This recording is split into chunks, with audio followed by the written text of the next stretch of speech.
जय श्री कृष्णा, जय श्री श्याम। मेरे YouTube चैनल पर आपका बहुत बहुत स्वागत है, बहुत बहुत अभिनंदन है।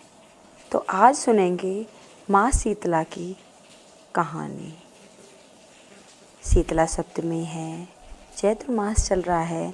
चैत्र मास के कृष्ण पक्ष में शीतला सप्तमी की कहानी। तो अगर नए आए हों तो कृपया सब्सक्राइब कर लें, और नहीं तो एक लाइक तो बनता ही है। तो एक गांव में ब्राह्मण दंपति रहते थे। दंपति के 2 बेटे और 2 बहुएं थीं।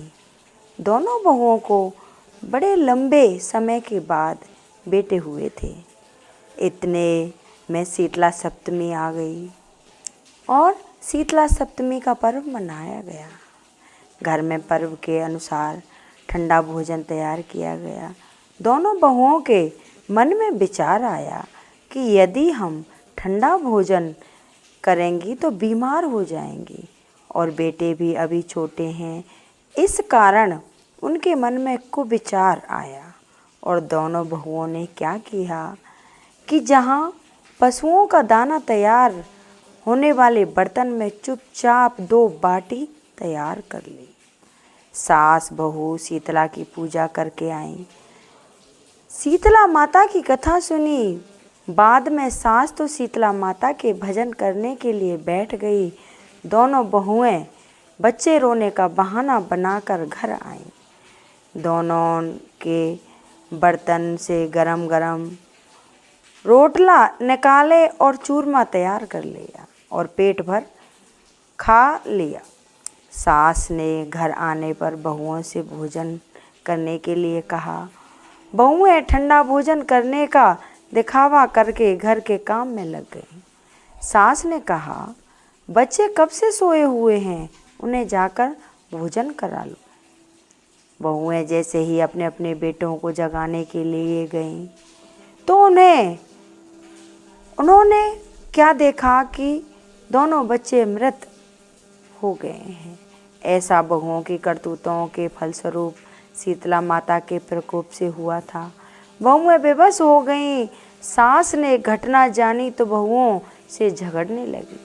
सास बोली कि तुम दोनों ने अपने बेटों की बदौलत शीतला माता की अवहेलना की है, इसलिए अपने घर से निकल जाओ और बेटों को जिंदा स्वस्थ लेकर ही घर में पैर रखना। अपने मृत बेटों को टोकरे में सुलाकर दोनों बहुएं घर से निकल पड़ी। जाते जाते रास्ते में एक जीर्ण वृक्ष आया। यह खेजड़ी का वृक्ष था। इसके नीचे ओरी शीतला दोनों बहनें बैठी थीं। दोनों के बालों में विपुल प्रमाण में जूं थी। बहुओं ने थकान का अनुभव भी किया और दोनों बहुएं ओरी और शीतला के पास जाकर बैठ गईं। उन दोनों ने शीतला और ओरी के बालों से खूब सारी जूं निकाली। जुओं का नाश होने से ओरी और शीतला ने अपने मस्तक में शीतलता का अनुभव किया। कहा, तुम दोनों ने हमारे मस्तक को शीतल ठंडा किया है, वैसे ही तुम्हें पेट की शांति मिल जाए। दोनों बहुएं एक साथ बोली कि पेट का दिया हुआ ही लेकर हम मारी मारी भटकती हैं, परंतु शीतला माता के दर्शन नहीं हुए हैं।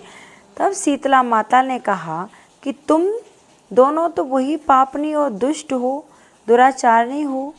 तुम्हारा तो मुंह देखने का भी वह नहीं है। शीतला सप्तमी के दिन ठंडा भोजन करने के बदले तुम दोनों ने गर्म भोजन कर लिया था। यह सुनते ही बहुओं ने शीतला माता जी को पहचान लिया। देवरानी जिठानी ने दोनों माताओं की वंदना की।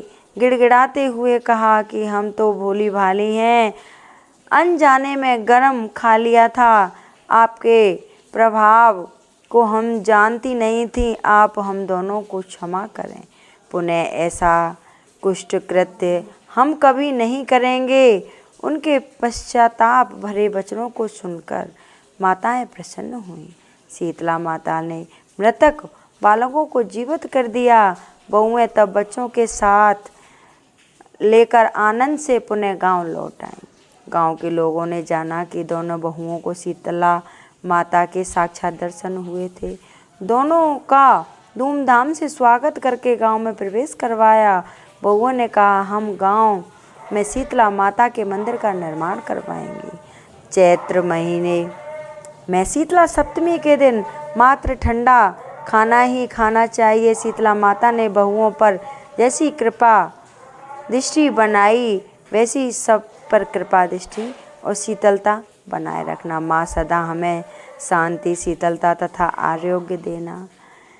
शीतले त्वं जगदम्बा, शीतले त्वं जगत पिता, शीतले त्वं जगत धात्री, शीतले नमो नमः। तो ये माता शीतला की कथा थी। अगर शीतला सप्तमी के दिन ये कथा सुनता है तो उसे मनवांछित फल प्राप्त होता है।